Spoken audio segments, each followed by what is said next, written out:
পরিবর্তন আনতে হবে, বিধায়ক মধ্যে যদি পরিবর্তন আসে সবাই ভালো থাকবে। আলটিমেটলি দেখুন, আপনারা অনেক প্রশ্ন করছেন এটাই জানার জন্য যে বিধায়ক এবং সাংসদের মধ্যে মিল হলো কিনা, জোটবন্ধন হলো কিনা। আমার একটাই বক্তব্য, আমাকে দিদি আমাকে আমন্ত্রণ করে নিয়ে এসছেন, দিদি আমার উপর ভরসা রেখে আমাকে সাংসদ করে নিয়ে এসছেন। মানুষ, ত্রিপুরার মানুষ এবং হুগলির মানুষ আমাকে ভোট দিয়ে জিতিয়েছেন।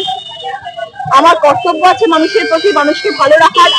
ঘুরে ফিরে আমরা একটাই জিনিস চাই যে মানুষের জন্য আমরা ভালো কাজ করতে পারি, মানুষের জন্য আমরা ভালো থাকতে পারি। দিদি এই বার্তাই সবসময় সবাইকে দিয়ে থাকেন যে তোমরা মানুষের জন্য কাজ করো, মানুষের পাশে থাকো।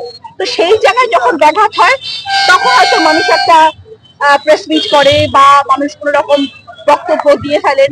তো সেইটা আমাদের আলটিমেট গোলটা হচ্ছে যে আমাদের মানুষের জন্য ভালো কাজ করা। সেই কাজটা যতদিন সুনিশ্চিত ভাবে হবে, ভালোভাবে হবে, ততদিন সবাই ভালোভাবে থাকবে।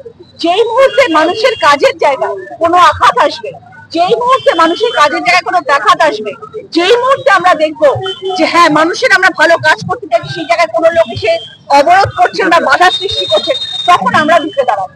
এবং সেই কথা আমি আগেও বলেছি, আমি আবারও বলছি, কাজ করছি, কাজ করতে এসছি, কাজ করবো। সেই জায়গায় যার কোনো আপত্তি আছে, যে দাঁড়াবে, রুখে দাঁড়াবে, যখন যে আসে সে সম্মুখীন করাচ্ছে।